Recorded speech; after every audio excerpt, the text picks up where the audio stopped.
Dewi Ayu tidak pernah membayangkan bahwa membela secangkir kopi spesial akan berujung pada pertemuan paling transformatif dalam hidupnya di pagi musim gugur yang sejuk di Bandung itu. Saat aroma biji kopi yang baru disangrai memenuhi kopi harum, ia mendapati dirinya beradu pandang dengan mata paling mengintimidasi, namun secara mengejutkan paling magnetis yang pernah ia lihat. Pria berjas rapi di depannya itu tampak bertekad menguji kesabarannya, mempertanyakan segalanya, mulai dari suhu air hingga asal biji kopinya. Pak, dengan segala hormat, saya punya pengalaman 5 tahun sebagai barista. Kalau Bapak mau kopi yang lebih enak di kota ini, silakan cari sendiri, semburnya, memicu pandangan kaget dari pelanggan lain. Yang Dewi tidak tahu adalah bahwa pelanggan menyebalkan itu bukan hanya Bima Prakoso, pemilik rahasia kafe tersebut, tetapi juga seseorang yang baru saja menemukan obsesi barunya. Menaklukkan hati satu-satunya orang yang berani menantangnya selama bertahun-tahun. Pendekatan yang menarik untuk pelanggan yang tidak puas, komentar Bima dengan senyum penuh teka-teki, meninggalkan tip besar sebelum pergi. Dewi memutar bola matanya. Lega telah terbebas dari pria menyebalkan itu, tanpa membayangkan bahwa takdir sudah merajut rencana rumit untuk menyatukan hidup mereka dengan cara yang tak terduga. Kopi Harum adalah pelabuhan Dewi, tempat nyaman di mana kecintaannya pada gastronomi menemukan ekspresi. Ia baru mendapatkan pekerjaan itu 6 bulan lalu setelah pindah untuk tinggal bersama bibinya, Tante Rini, di kota tetangga. Warisan keluarga Ayu hanyalah bakat luar biasa di dapur dan sifat keras kepala yang legendaris. Keduanya berlimpah pada diri Dewi. Kamu tidak akan percaya betapa sombongnya pelanggan yang baru saja aku layani, komentarnya pada Citra, rekan baristanya, sambil membersihkan mesin espresso. Dia mempertanyakan semuanya, seolah-olah dia pakarnya saja. Dewi, kamu harus mengendalikan emosimu itu. Kita tidak pernah tahu siapa pelanggan kita, balas Citra dengan gugup. Halah, kalau dia orang penting, aku pasti sudah dipecat. Tawa Dewi, tidak menyadari tatapan cemas yang dilayangkan Rian, sang manajer, ke arahnya dari seberang konter. Sementara itu, Bima Prakoso memasuki kantor mewahnya di pusat bisnis kota. Di usianya yang ke-34, ia telah mengubah kedai kopi kecil warisan kakeknya menjadi jaringan waralaba sukses yang tersebar di seluruh negeri. Kopi Harum adalah permata terbarunya yang diakuisisi beberapa bulan lalu, tetapi ia mengunjunginya secara diam-diam tanpa mengungkapkan identitasnya. Andi, saya perlu data semua karyawan di Kopi Harum, pintanya pada asistennya sambil melonggarkan dasi. Ada masalah, Pak? Tanya Andi, terkejut dengan permintaan mendadak itu. Justru sebaliknya, Bima tersenyum, memandang keluar jendela panorama yang menyuguhkan pemandangan perbukitan Bandung. Aku baru saja menemukan sesuatu yang tidak bisa dibeli dengan uang, keaslian. Malam itu, Dewi tiba dengan kelelahan di rumah yang ia tinggali bersama Tante Rini, seorang wanita 60 tahun dengan semangat usia 20-an. Ia menemukan bibinya di halaman belakang, sedang merapikan gaun yang tampak seperti keluar langsung dari pesta dansa era Victoria. Jangan bilang Tante mau pergi ke salah satu pesta tema aneh itu lagi? Tanya Dewi, meletakkan tasnya di sofa yang sudah usang. Bagaimana kalau lebih nyaman, sayangku? Hidup ini terlalu singkat untuk tidak bersenang-senang. Jawab Rini, berputar dengan gaunnya. Oh, bicara soal kesenangan, ada surat untukmu. Kelihatannya menarik. Dewi membuka amplop itu dengan penasaran. Isinya adalah undangan untuk kursus sommelier, ahli anggur, dengan semua biaya ditanggung. Ini pasti salah kirim, gumamnya. Kursus ini pasti mahal sekali. Coba baca catatannya, desak Rini, membenarkan letak kacamata bacanya. Kecintaan Anda pada kualitas pantas untuk dikembangkan. Kami menunggu Anda hari Senin depan. Dewi membaca keras-keras. Tidak ada nama pengirimnya. Siapa yang mengirim ini? Yang Dewi tidak tahu adalah bahwa di sisi lain kota, Bima sedang mengelus kucing siamnya, Simba, sambil memandangi matahari terbenam. Sekarang kita lihat apakah dia sama cerewetnya soal anggur seperti dia cerewet soal kopi, gumamnya pada si kucing, yang mendengkur. Senin berikutnya, Dewi masuk dengan ragu ke gedung elegan tempat kursus itu diadakan. Mengenakan pakaian terbaiknya, ia masih merasa salah tempat di antara orang-orang yang jelas terbiasa dengan kemewahan. Ketika pintu ruang pencicipan terbuka, jantungnya serasa berhenti berdetak. Di sana, berdiri pria itu, si pelanggan menyebalkan, tersenyum seolah telah menunggunya. Selamat datang di dunia anggur, Nona Ayu, kata Bima, mendekat dengan 2 gelas. Saya harap Anda tidak terlalu kritis dengan merlot ini seperti Anda mengkritik kopi saya. Kesadaran menghantam Dewi seperti kilat. Kamu yang merencanakan semua ini? Anggap saja saya berinvestasi pada seseorang yang jelas menghargai kualitas jawabnya, menyerahkan segelas padanya. Dan saya penasaran untuk mencari tahu sampai sejauh mana penghargaan itu. Dewi menerima gelas itu, merasa bahwa ia akan memulai sesuatu yang jauh lebih besar daripada sekadar kursus anggur. Yang tidak ia ketahui adalah seberapa besar hidupnya akan berubah dalam beberapa minggu ke depan, dan harga yang harus dibayar hatinya untuk itu. Dewi menatap gelas anggur di tangannya dan kemudian pria di depannya. Dari dekat, Bima Prakoso tampak lebih mengintimidasi dan sangat menarik. Rambut gelap yang tertata sempurna, mata coklat kehijauan yang seolah bisa membaca pikirannya, dan senyum yang berayun antara percaya diri dan sesuatu yang tidak bisa ia pahami. "Kenapa membawaku ke sini?" Tanyanya langsung, mengabaikan sopan santun yang selalu ditanamkan bibinya. "Kalau tujuannya untuk memecatku, ada prosedur normal untuk itu." Bima tertawa, suara tulus yang mengejutkannya. "Kalau saya mau memecat Anda, Nona Ayu, surat pemberhentian jauh lebih ekonomis daripada kursus sommelier 6 minggu. Jadi ini apa? Semacam eksperimen sosial? Melihat bagaimana barista pemarah ini berperilaku di antara orang-orang kelas atas?" Dewi mengangkat gelasnya, mengamati cairan ruby itu di bawah cahaya. "Saya lebih suka menyebutnya investasi pada potensi yang belum tergali," jawab Bima. Matanya tak pernah lepas dari mata Dewi. "Saya melihat sesuatu yang langka dalam perdebatan tentang kopi itu. Gairah akan kesempurnaan. Itu gairah yang sama yang membangun kerajaan bisnis saya." Seorang instruktur menyela percakapan mereka, memulai kelas. Selama 2 jam berikutnya, Dewi menemukan bahwa dunia anggur sama kompleks dan menawannya dengan dunia kopi. Dengan nuansa yang baru mulai ia pahami. Yang mengejutkan, Bima terbukti menjadi murid yang penuh perhatian dan rendah hati, mengajukan pertanyaan cerdas dan sesekali meminta pendapatnya. "Untuk seseorang yang memiliki jaringan kedai kopi, pengetahuan Anda soal anggur sangat sedikit," komentar Dewi ketika kelas berakhir, sambil menyimpan catatannya. "Tidak ada kata terlambat untuk belajar sesuatu yang baru," jawab Bima penuh teka-teki. "Mau makan malam? Kita bisa mendiskusikan kesan kita tentang kelas tadi." Dewi ragu. Segala sesuatu tentang Bima meneriakkan bahaya. Sikapnya, pesonanya yang diperhitungkan, kemudahan ia mendapatkan apa yang diinginkannya. Bagaimanapun juga, dia adalah bosnya. Tapi ada sesuatu yang lain, rasa penasaran yang tidak bisa ia abaikan. Makan malam profesional, ia menetapkan syarat, mengambil tasnya. Tentu saja, setuju Bima dengan binar di matanya yang menyiratkan hal sebaliknya. Restoran yang dipilih Bima elegan tanpa terkesan pamer. Sambil menikmati hidangan pembuka carpaccio, Dewi menemukan bahwa Bima tinggal bersama ayahnya, Bapak Arman, di sebuah rumah di sebelah Kopi Harum. "Dan ayah Anda tidak keberatan punya anak jutawan yang tinggal bersamanya?" Tanyanya, benar-benar penasaran.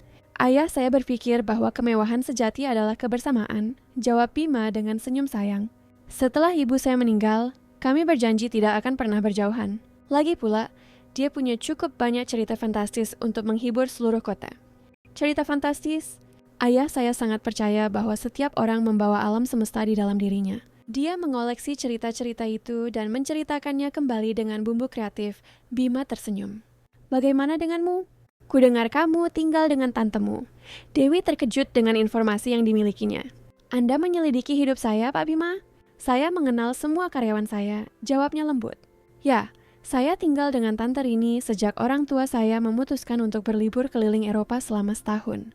Dia eksentrik, terobsesi dengan pesta tema zaman dulu. Saat ini, dia mungkin sedang berdansa waltz di suatu aula, berpura-pura menjadi duchess dari abad ke-19. Kedengarannya menarik.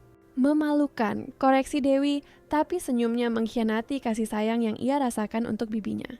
Tapi dia menerimaku saat aku butuh awal yang baru." Percakapan mengalir dengan sangat lancar. Dewi menemukan bahwa Bima membangun kerajaannya dari satu kedai kopi warisan kakeknya, berekspansi menjadi jaringan waralaba yang kini mencakup restoran dan toko khusus. Dia berbicara tentang bisnis dengan penuh semangat, tetapi tanpa arogansi yang Dewi duga. "Apa yang membawamu ke dunia kopi?" tanya Bima, sementara pelayan menyajikan hidangan penutup. Dewi ragu. Itu pertanyaan sederhana, tapi jawabannya tidak. "Kebebasan," katanya akhirnya. "Aku tumbuh di keluarga di mana semuanya sudah direncanakan. Universitas mana yang akan aku masuki, karier apa yang akan aku jalani. Kopi adalah pemberontakan kecilku, dan orang tuamu menerima pemberontakan itu. Anggap saja perjalanan keliling Eropa itu juga cara mereka mengatasi kekecewaan memiliki anak seorang barista, bukannya seorang pengacara. Jawabnya dengan sedikit nada pahit. Ketika makan malam berakhir, Bima bersikeras mengantarnya pulang. Di dalam mobil mewah itu, Dewi merasa anehnya nyaman, terlepas dari segala sesuatu yang memisahkan mereka. "Kenapa Anda benar-benar mengundang saya ke kursus ini?" tanyanya ketika mereka parkir di depan rumah bibinya. "Dan jangan beri saya cerita potensi yang belum tergali itu." Bima berbalik menghadapnya, wajahnya sebagian diterangi oleh lampu jalan. Untuk sesaat, topeng pengusaha percaya diri itu seakan luntur. Karena kamu membuatku terpesona, Dewi Ayu. Kamu menyajikan kopi seolah-olah sedang memberiku keringanan, memandang kerajaanku seolah itu hanya bisnis biasa, dan berdebat denganku seolah kita setara. Dia berhenti sejenak. Sangat menyegarkan bertemu seseorang yang tidak tertarik pada apa yang bisa aku tawarkan. "Mungkin Anda hanya terbiasa dengan orang yang salah," jawab Dewi, membuka pintu mobil. Tapi sebelum dia bisa keluar, Bima dengan lembut menahan pergelangan tangannya. "Senin depan, jam yang sama?" tanyanya, mengacu pada kelas berikutnya. Dewi seharusnya berkata tidak. Seharusnya dia menetapkan batasan yang jelas. Seharusnya dia ingat bahwa Bima adalah bosnya, dan tidak ada hal baik yang bisa muncul dari ini. Sebaliknya, dia mendengar dirinya berkata, "Jangan terlambat." Saat dia memperhatikan mobil Bima menghilang di kegelapan malam, Dewi tidak menyadari bibinya mengintip dari jendela dengan senyum penuh arti. "Akhirnya ada yang lebih menarik daripada pesta zaman duluku," gumam Tante Rini pada dirinya sendiri, membiarkan tirai kembali tertutup. Minggu-minggu berikutnya berlalu dalam ritme yang terasa tidak nyata bagi Dewi. Siang hari, ia tetap menjadi barista efisien di Kopi Harum. Kini sadar bahwa setiap gerakannya berpotensi diawasi oleh si pemilik. Senin malamnya didedikasikan untuk kursus sommelier, di mana ia dan Bima duduk berdampingan, mencicipi anggur dan bertukar pendapat yang seringkali berkembang menjadi perdebatan sengit. Dan setelah kelas, selalu ada makan malam. Apa yang dimulai sebagai satu kali makan malam profesional berubah menjadi ritual yang ditunggu-tunggu keduanya. Dewi mencoba meyakinkan dirinya bahwa ia hanya memanfaatkan kesempatan untuk mencoba restoran yang biasanya di luar jangkauannya.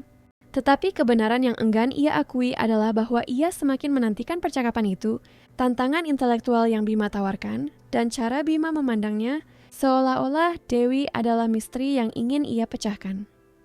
"Kamu kelihatannya beda," komentar Citra saat giliran kerja sedang sepi. "Lebih ringan." "Pasti karena musim gugur," jawab Dewi mengelak, fokus membersihkan mesin espresso dengan lebih berdedikasi dari yang diperlukan. Musim gugurnya punya nama lengkap, kayaknya Goda Citra. Dan punya mobil yang harganya lebih mahal dari gaji kita 5 tahun. Dewi tersipu. "Ini cuma kursus profesional."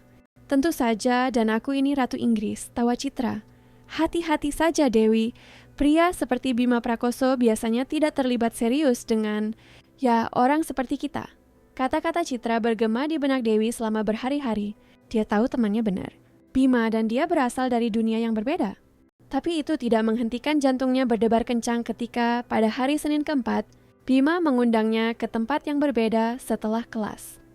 "Kukira kita bisa ganti suasana sedikit." Jelas Bima mengarahkan mobilnya ke luar kota. "Ada tempat yang ingin kutunjukkan padamu." Dewi merasakan perutnya melilit saat menyadari mereka menuju ke rumah Bima.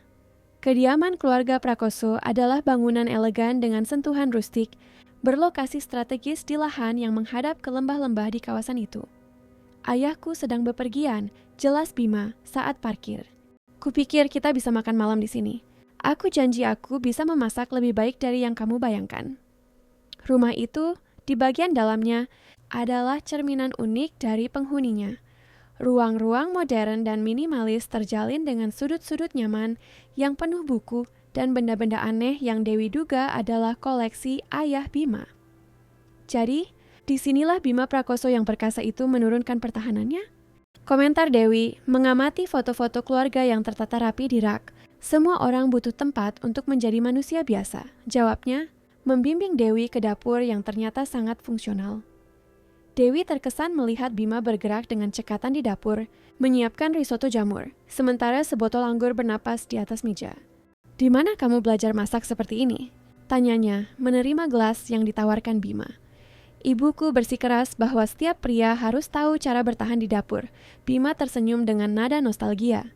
Dan setelah beliau meninggal, memasak menjadi caraku untuk membuatnya tetap hadir. Ada kerapuhan dalam suaranya yang belum pernah Dewi dengar sebelumnya. Aku turut berduka atas kehilanganmu, katanya lembut. Sudah lama sekali, jawab Bima, mengalihkan perhatiannya kembali ke risotto. Kalau kamu? Dari mana datangnya kecintaanmu pada makanan?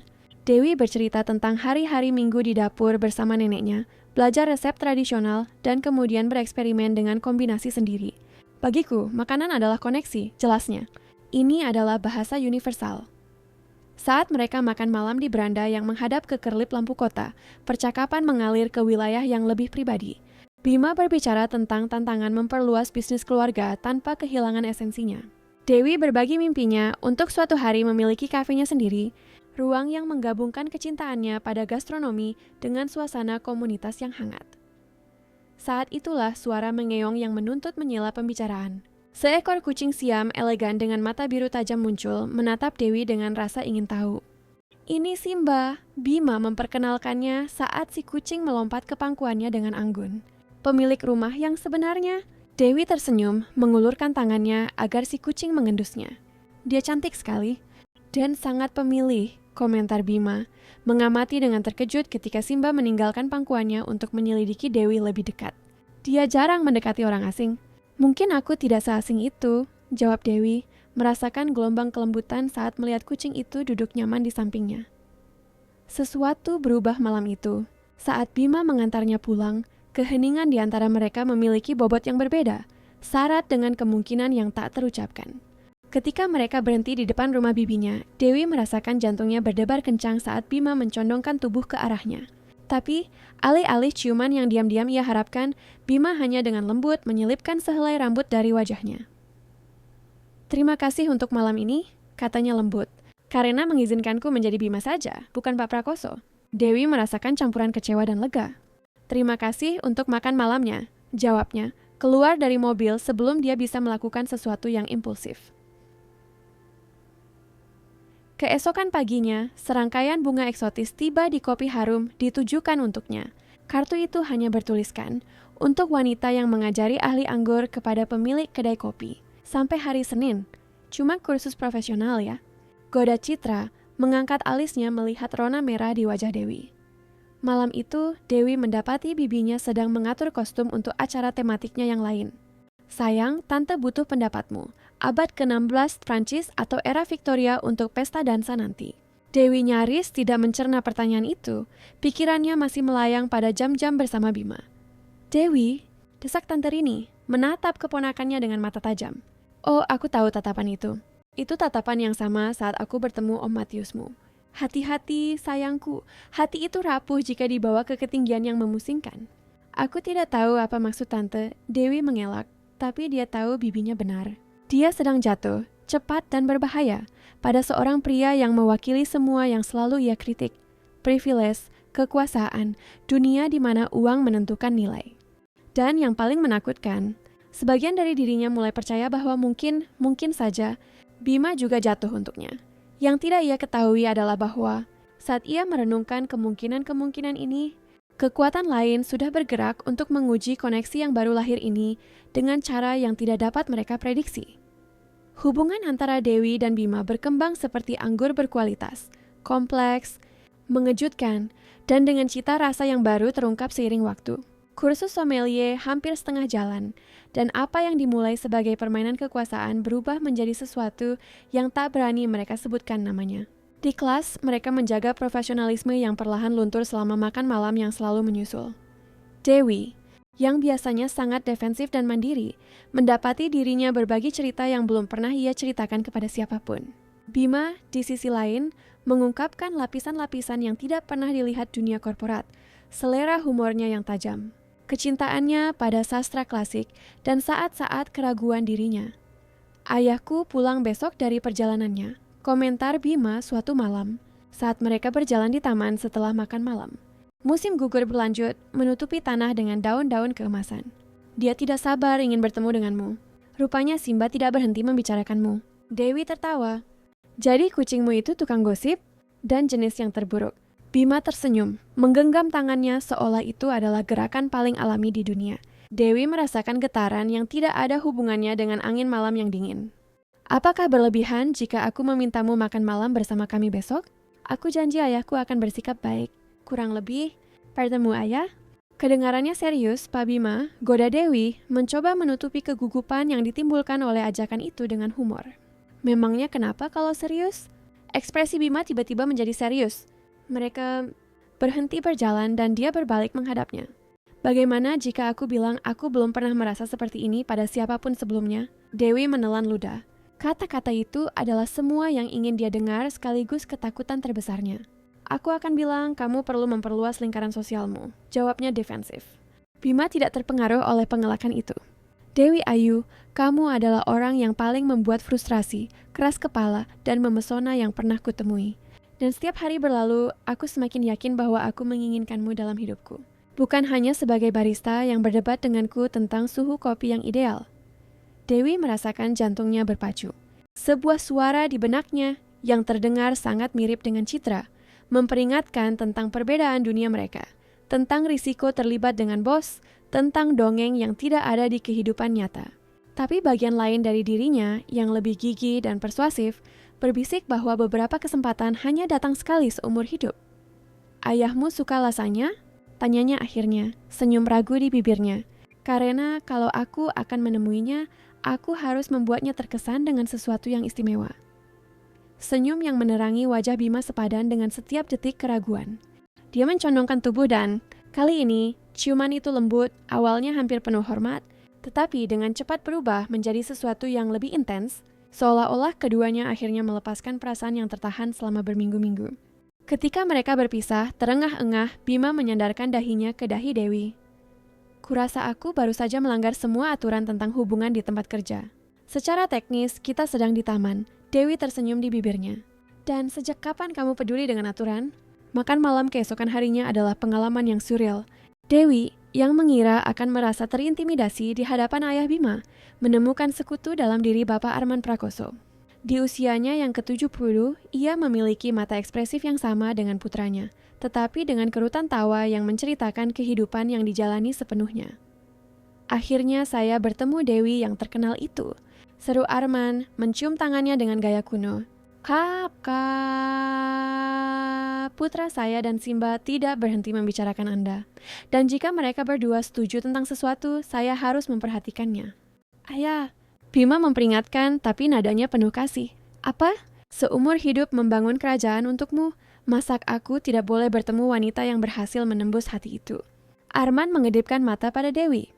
Ayo nak, aku ingin menunjukkan foto-foto memalukan Bima saat dia masih kecil dan pemarah. Makan malam itu diwarnai oleh cerita fantastis Arman. Beberapa jelas berlebihan, yang lain begitu luar biasa sehingga tampak seperti karangan, tetapi semuanya diceritakan dengan pesona dan keyakinan sedemikian rupa sehingga mustahil untuk tidak terpesona. Suatu kali, dalam perjalanan ke Maroko, ceritanya saat mereka menikmati lasanya buatan Dewi, saya bertemu dengan seorang pedagang yang bersumpah memiliki lampu ajaib. Dia bilang lampu itu telah mengabulkan 3 permintaan untuk setiap generasi keluarganya selama berabad-abad. Dan Bapak membelinya, tentu saja. Tawa Dewi sudah akrab dengan pola ceritanya. Tentu saja, pria waras manapun akan melakukan hal yang sama, jawab Arman dengan keseriusan yang lucu. Dan lihat saja, permintaan pertamaku adalah umur panjang dan sehat. Ini aku di usia 70 bermain tenis 3 kali seminggu. Yang kedua adalah seorang putra yang menggabungkan kecerdasan dengan hati yang baik. Dan lihatlah Bima. Yang ketiga, dia berhenti sejenak secara dramatis. Yah, yang ketiga masih kusimpan. Kita tidak pernah tahu kapan kita membutuhkan keajaiban. Bima memutar bola matanya, tetapi Dewi memperhatikan kasih sayang di baliknya. Jelas bahwa, terlepas dari keeksentrikannya, Arman adalah fondasi kehidupan Bima, sama seperti Tante Rini bagi Dewi. Kemudian, saat Bima mengantarnya pulang, Dewi merasakan kedamaian yang tidak biasa. Malam itu sempurna, dengan cara yang tidak pernah ia bayangkan mungkin terjadi beberapa minggu lalu. Ayahmu luar biasa, komentarnya, bersandar di kursi penumpang. Sekarang aku mengerti dari mana pesonamu berasal. Dia menyukaimu, jawab Bima, meraih tangannya. yang sama sekali tidak mengejutkanku. Ketika mereka tiba di rumah Rini, Dewi ragu-ragu sebelum keluar dari mobil. Bibiku mengadakan salah satu pesta dansa tematiknya hari Sabtu, era Victoria. Gaun megah, kipas, paket lengkap, akan sangat menyenangkan jika kamu datang sebagai pendampingku. Dia tiba-tiba merasa rentan, seolah sedang mengungkapkan lebih dari sekadar undangan. Senyum Bima menerangi wajahnya. Dewi Ayu, apakah kamu baru saja mengundangku kencan resmi? Aku mengundangmu untuk terlihat konyol memakai pakaian zaman dulu. Koreksinya, tapi senyumnya mengkhianati kebahagiaannya. Ini akan menjadi suatu kehormatan, jawab Bima, mencondongkan tubuh untuk menciumnya. Hidup akhirnya tampak selaras untuk Dewi. Kursus sommelier menjadi pengalaman yang transformatif. Hubungannya dengan Bima berkembang, dan bahkan di tempat kerja segalanya tampak lebih baik. Rian, sang manajer, secara halus menawarinya posisi kepala barista. Justru ketika semuanya tampak sempurna, awan badai pertama muncul di Cakrawala. Keesokan paginya setelah makan malam bersama Arman, Dewi tiba di Kopi Harum dan menemukan seorang pria tak dikenal sedang berbicara dengan Rian. Berpakaian rapi dengan aura otoritas yang tak terbantahkan. Ah Dewi, syukurlah kamu datang. Rian tampak gugup. Ini Pak Surya Dharma, perwakilan dari grup bisnis yang sedang menegosiasikan pembelian jaringan Kopi Harum. Perut Dewi melilit. Pembelian? Baru kemungkinan saat ini, pria itu mengulurkan tangan dengan senyum yang diperhitungkan. Tapi kemungkinan yang sangat menjanjikan. Perusahaan kami sangat tertarik untuk berekspansi di sektor kedai kopi premium, dan Kopi Harum memiliki profil yang kami cari. Dewi menjabat tangan itu secara mekanis, pikirannya memproses implikasinya. Jika Kopi Harum dijual, apa yang akan terjadi dengan para karyawan? Dengannya dan Bima? Kenapa dia tidak menyebutkan apapun tentang kemungkinan penjualan? Pak Surya sedang melakukan evaluasi awal di semua unit, jelas Rian. Dewi, bisakah kamu tunjukkan padanya proses persiapan kita? Kamu barista terbaik kami. Selama 1 jam berikutnya, Dewi secara otomatis mendemonstrasikan setiap langkah proses, menjawab pertanyaan-pertanyaan Surya, sementara perasaan dikhianati semakin tumbuh di dadanya. Bima telah berbicara tentang ekspansi, tentang proyek baru, tetapi tidak pernah tentang menjual bisnis yang katanya sangat ia cintai. Ketika akhirnya dia mendapat waktu sejenak sendirian, Riri mengetik pesan untuk Bima. Kita perlu bicara hari ini. Balasan datang hampir seketika. Apa ada sesuatu? Aku bisa menemuimu setelah jam kerjamu selesai? Dewi menatap layar ponselnya, amarah dan kebingungan berkecamuk di dalam dirinya. Bagaimana dia bisa berpura-pura tidak terjadi apa-apa? Apakah semuanya, kursus, makan malam, saat-saat intim, hanyalah pengalih perhatian yang rumit sementara dia berencana menjual bisnis yang katanya sangat dia cintai? Dewi, kamu baik-baik saja? Tanya Citra, memperhatikan ekspresinya yang kalut. Aku tidak tahu, jawabnya jujur, menyimpan ponselnya. Aku benar-benar tidak tahu. Ketika jam kerjanya berakhir, Dewi menemukan Bima menunggu di luar, bersandar di mobilnya dengan ekspresi khawatir. Apa yang terjadi? Tanyanya begitu melihat Dewi maju untuk memeluknya. Dewi mundur selangkah, menjaga jarak. Kenapa kamu tidak bilang kalau kamu mau menjual Kopi Harum? Kebingungan yang tulus di wajah Bima membuatnya terkejut. Apa yang kamu bicarakan? Surya Dharma ada di sini hari ini mengevaluasi kafe untuk kemungkinan pembelian. Dewi menyilangkan tangannya, defensif. Rian bilang dia mewakili grup yang tertarik pada seluruh jaringan. Ekspresi Bima dengan cepat berubah dari bingung menjadi mengerti dan kemudian menjadi sesuatu yang tampak seperti geli. Surya ada di sini hari ini? Ini tidak lucu Bima. Ini menyangkut pekerjaan orang-orang. Pekerjaanku. Dewi merasakan amarahnya memuncak melihat sikap Bima yang tampak tidak serius. Dewi, aku tidak menjual Kopi Harum. Tegas Bima, nadanya kini mantap. Surya Dharma telah mencoba membeli operasionalku selama berbulan-bulan, dan aku menolak setiap tawaran. Jika dia ada di sini hari ini, itu tanpa sepengetahuan atau izinku. Dewi ragu, mempelajari wajah Bima mencari tanda-tanda kebohongan. Lalu kenapa Rian menyambutnya seolah-olah itu sesuatu yang resmi? Ya, karena Surya adalah oportunis yang sangat meyakinkan. Bima menghela napas, menyisir rambutnya dengan gerakan frustrasi. Dan karena ada orang-orang yang sangat ingin aku menjualnya. Orang-orang siapa? Tanya Dewi, suaranya melembut, kemarahan awalnya mulai berganti dengan keraguan. Ceritanya panjang. Bima melihat sekeliling. Bisakah kita bicara di tempat lain? Aku janji akan menjelaskan semuanya. Beberapa menit kemudian, mereka berada di kedai kopi kecil di seberang kota, wilayah netral seperti yang Dewi minta. Dengan secangkir kopi di antara mereka, Bima memulai penjelasannya. Ketika aku mewarisi bisnis ini dari kakekku, ini hanyalah satu kedai kopi. Mengubahnya menjadi jaringan yang sukses membutuhkan modal, mitra, dan beberapa kompromi. Dia berhenti, memilih kata-katanya dengan hati-hati. Aku punya mitra minoritas yang selama bertahun-tahun menekan untuk menjual. Pasar sedang bagus dan mereka ingin merealisasikan keuntungan mereka. Tapi kamu pemegang saham mayoritas, simpul Dewi. Ya, tapi itu tidak menghentikan mereka untuk mencoba. Surya bekerja untuk salah satu mitra itu dan tampaknya memutuskan untuk mengambil pendekatan yang lebih langsung. Dewi mencerna informasi itu, merasa lega sekaligus bodoh karena telah meragukannya begitu cepat. Kenapa kamu tidak menceritakannya padaku sebelumnya? Bima menghela napas dalam-dalam. Karena dalam beberapa bulan terakhir, untuk pertama kalinya setelah bertahun-tahun, aku tidak memikirkan bisnis saat aku bersamamu. Kamu adalah... Dia mencari kata yang tepat, gadis pelarianku. Orang yang bersamanya aku bisa menjadi Bima saja. Bukan pengusaha, bukan pewaris, bukan target ambisi orang lain. Ketulusan dalam suaranya meluluhkan Dewi sepenuhnya. Maaf aku meragukanmu. Tidak, kamu berhak penuh. Bima mengulurkan tangan ke seberang meja, meraih tangan Dewi. Tapi aku ingin kamu tahu satu hal, Dewi. Apa yang kita miliki, apa yang sedang kita bangun, ini nyata bagiku. Mungkin awalnya hanya rasa penasaran atau bahkan permainan, tapi ini telah menjadi jauh lebih dari itu.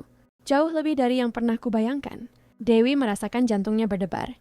Kemarahan telah hilang sama sekali, digantikan oleh perasaan hangat yang menyebar di dadanya. Bagiku juga, akunya lembut. Kelegaan di wajah Bima sangat kentara. Jadi, aku masih diundang ke pesta dansa tantemu? Dewi tertawa, momen ketegangan itu benar-benar pecah. Hanya jika kamu berjanji tidak akan menertawakan gaunku yang sangat megah. Aku tidak akan pernah tertawa, jawab Bima dengan keseriusan yang berlebihan. Aku akan menjadi pria Victoria yang sempurna. Lalu, dengan senyum nakal, dia menambahkan, lagi pula, aku tidak sabar melihatmu memakai korset.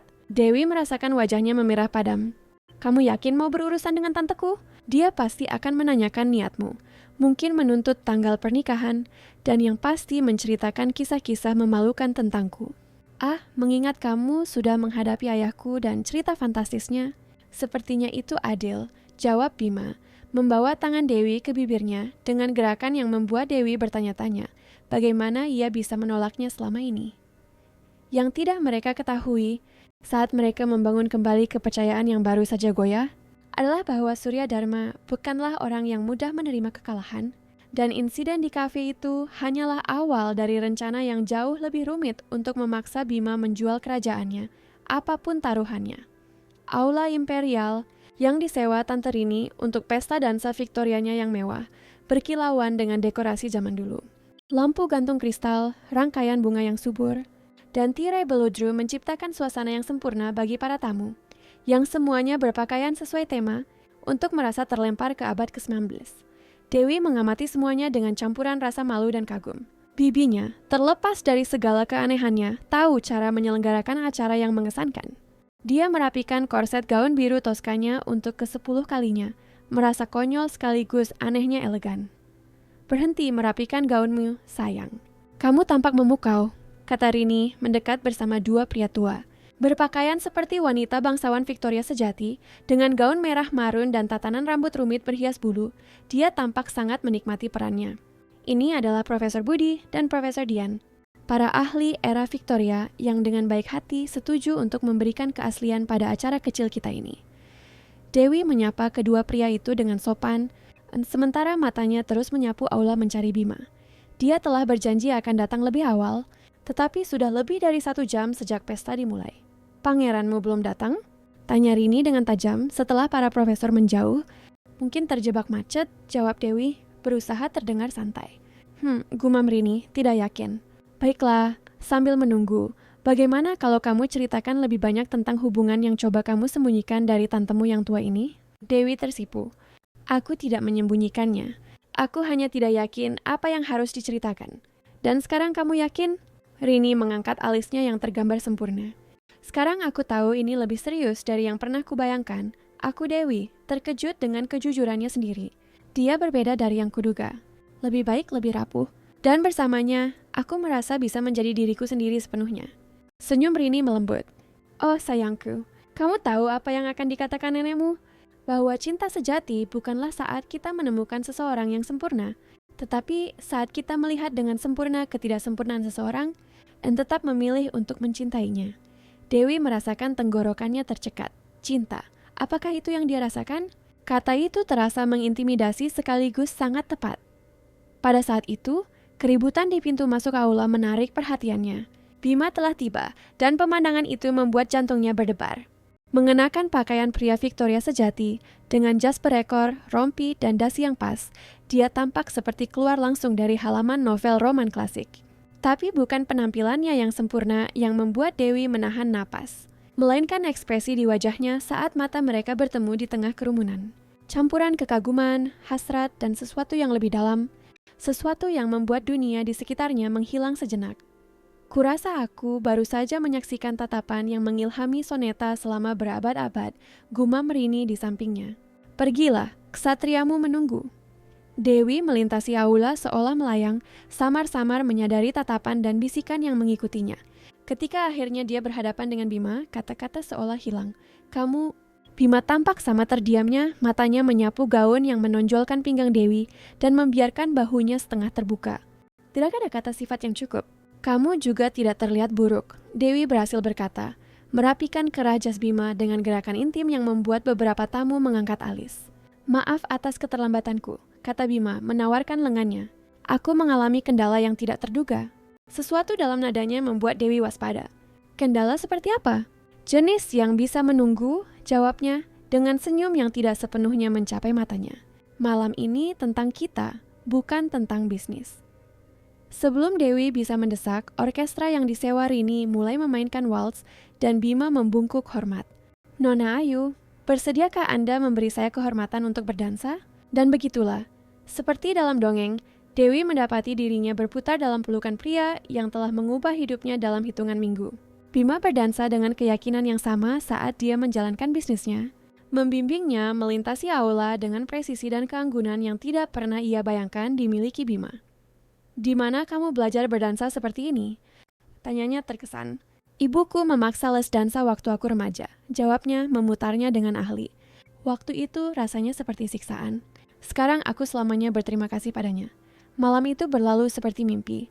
Bima mempesona Tante Rini dengan perhatiannya yang tulus pada cerita-ceritanya tentang pesta dansa zaman dulu. Bercakap-cakap dengan para profesor tentang sastra Victoria, mengungkapkan pengetahuan yang mengejutkan semua orang.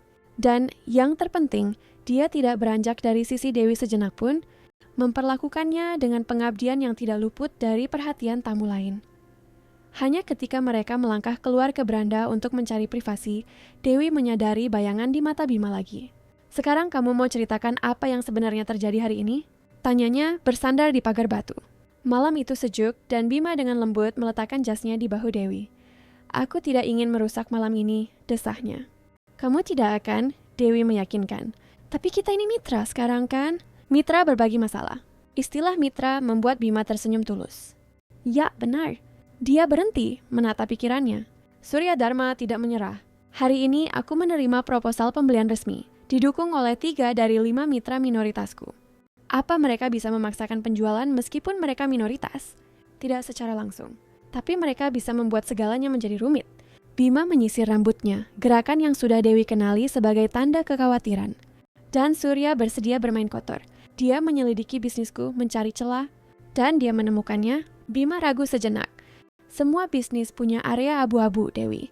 Keputusan yang diambil di bawah tekanan, kompromi yang dibuat karena kebutuhan. Tidak ada yang ilegal, tapi hal-hal yang jika dikeluarkan dari konteksnya bisa terlihat meragukan.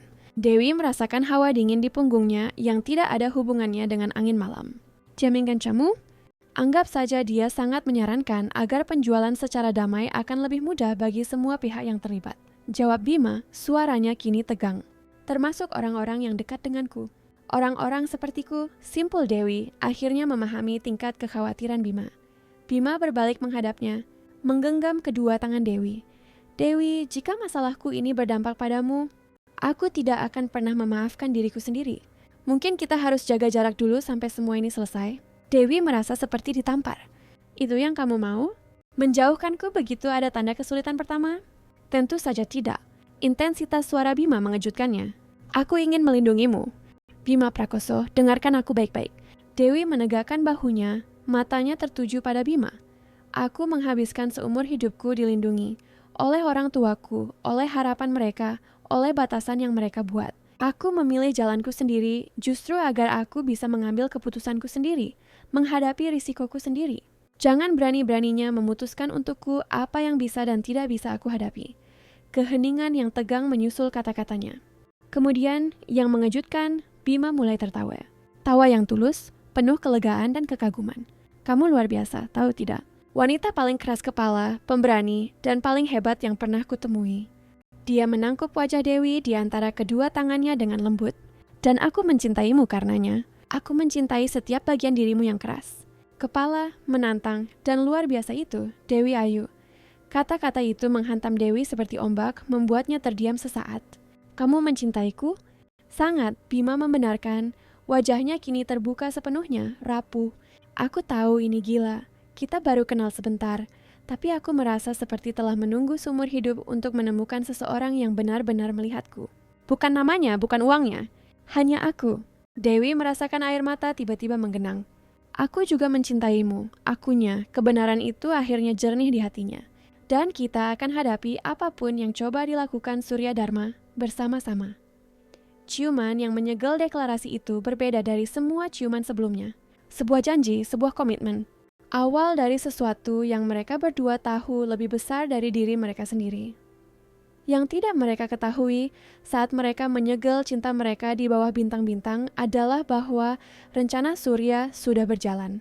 Keesokan paginya, Dewi akan tiba di Kopi Harum dan menemukan tempat itu ditutup, pemberitahuan audit di pintu, dan pemberitahuan resmi yang menginformasikan bahwa semua karyawan dirumahkan sementara, menunggu penyelidikan. Pertarungan untuk masa depan Kerajaan Bima dan untuk hubungan mereka baru saja dimulai. Epilog 6 bulan kemudian, aroma kopi yang baru diseduh dan roti segar memenuhi udara pagi yang cerah.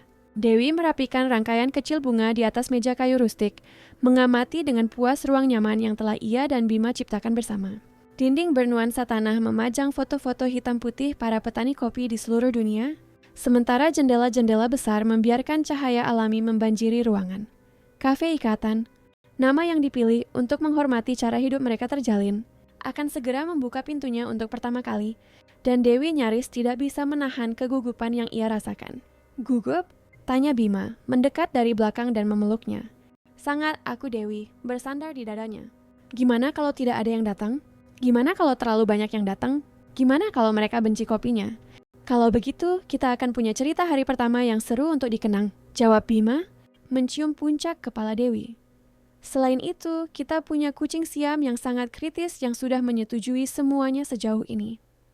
Seolah terpanggil, Simba masuk dengan anggun ke kafe, memeriksa setiap sudut wilayah barunya dengan mata biru yang tajam. Kucing itu beradaptasi dengan sangat baik di apartemen yang kini ditinggali Dewi dan Bima di atas kafe. 6 bulan terakhir adalah roller coaster yang menguji batas kemampuan keduanya. Pertarungan melawan Surya Dharma dan mitra minoritas Bima yang tidak puas berubah menjadi badai media ketika tuduhan penyimpangan keuangan dibocorkan ke pers. Selama berminggu-minggu, kerajaan bisnis Prakoso berada di bawah pengawasan ketat, dengan Kopi Harum ditutup dan para karyawan dalam situasi yang tidak pasti. Dewi tetap tak tergoyahkan di sisi Bima, bahkan ketika teman-teman yang bermaksud baik seperti Citra menyarankannya untuk tidak ikut tenggelam bersama kapal.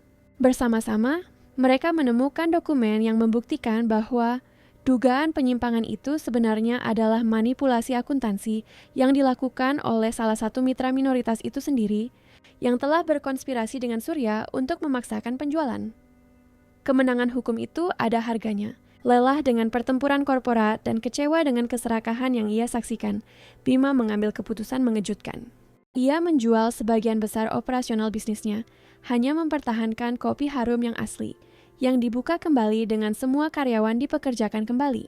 Sisa dana dialihkan ke impian baru, impian yang melibatkan Dewi sebagai mitra setara.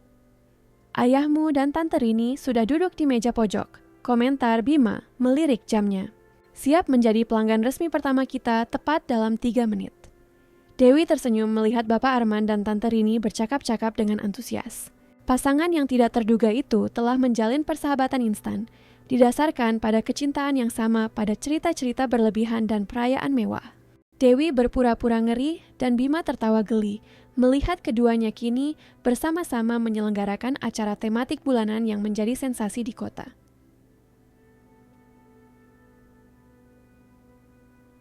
Aku masih tidak percaya mereka merencanakan pesta bertema The Great Gatsby untuk peringatan 6 bulan kita. Dewi menggelengkan kepala sambil merapikan celemek khusus berlogo kafe. Mengingat ayahku sudah memesan mobil antik dan tantemu sedang mencari gaun flapper, kurasa lebih baik kita terima nasib kita. Tawa Bima. Suara bel di pintu membuat keduanya menoleh. Yang mengejutkan Dewi bukan hanya Arman dan Rini yang mendekati konter. Itu adalah Citra, ditemani oleh semua rekan kerja lama dari Kopi Harum. Kami tidak mungkin melewatkan pembukaan besar ini. Jelas Citra dengan senyum hangat memeluk Dewi. Lagi pula, Rian memberi kami semua hari libur khusus untuk ini. Dewi merasakan air mata menggenang. Kalian luar biasa. Yah, beberapa dari kami sudah mengharapkan akhir yang bahagia ini sejak awal, kata Citra sambil mengedipkan mata. Bahkan ketika seorang barista keras kepala bersikeras bahwa dia membenci bosnya yang sombong. Kafe itu segera dipenuhi tawa, percakapan, dan denting cangkir. Dewi dan Bima bergerak dalam sinkroni yang sempurna di belakang konter, saling melengkapi dengan kemudahan yang hanya datang dari pemahaman mendalam dan kepercayaan timbal balik. Selama jeda singkat yang tenang, Bima menarik Dewi mendekat. "Bahagia?" tanyanya, suaranya lembut di tengah keramaian. Lebih dari yang pernah kubayangkan, jawabnya jujur. Perjalanan itu tidak mudah, tetapi setiap rintangan yang diatasi hanya memperkuat ikatan di antara mereka. Bima tersenyum, senyum yang masih membuat jantung Dewi berdebar. Tahu tidak, terkadang aku teringat hari pertama itu, saat kamu berdebat denganku soal kopi. Dan aku teringat pelanggan sombong yang hampir membuatku kehilangan pekerjaan, goda Dewi, merapikan dasi Bima dengan gerakan intim. Jika kita bisa kembali ke masa lalu, aku akan melakukan semuanya persis sama. Aku Bima, menggenggam tangan Dewi. Dewi mendekat, mencuri ciuman singkat. Aku mungkin akan sedikit mengurangi perlawanan, akunya sambil tersenyum. Tapi sejak kapan kita suka hal yang mudah? Denting sendok di gelas menghentikan momen itu. Semua mata tertuju pada Arman yang telah memulai pidato dadakan. Mohon perhatiannya. Sebagai seorang ayah yang bangga dan pendongeng sejati, ia mengumumkan dengan gaya. Bertahun-tahun yang lalu, aku menggunakan permintaan ketigaku dari lampu ajaib Maroko. Dewi dan Bima bertukar pandang geli saat Arman memulai cerita fantasinya yang lain. Kali ini menyertakan ramalan tentang sebuah kafe yang akan menyatukan dua hati yang keras kepala. Dia benar-benar mengarangnya sekarang, bisik Bima merangkul bahu Dewi. Seperti semua dongeng terbaik, jawab Dewi, bersandar padanya. Tapi tahu tidak, terkadang kenyataan mengalahkan fiksi. Dan saat mereka mengamati komunitas kecil yang telah mereka bangun, teman, keluarga, dan masa depan bersama yang lahir dari pertemuan yang paling tidak terduga, keduanya diam-diam setuju bahwa beberapa cerita, betapapun sulit dipercaya, adalah nyata. Terutama cerita yang dimulai dengan perdebatan tentang kopi.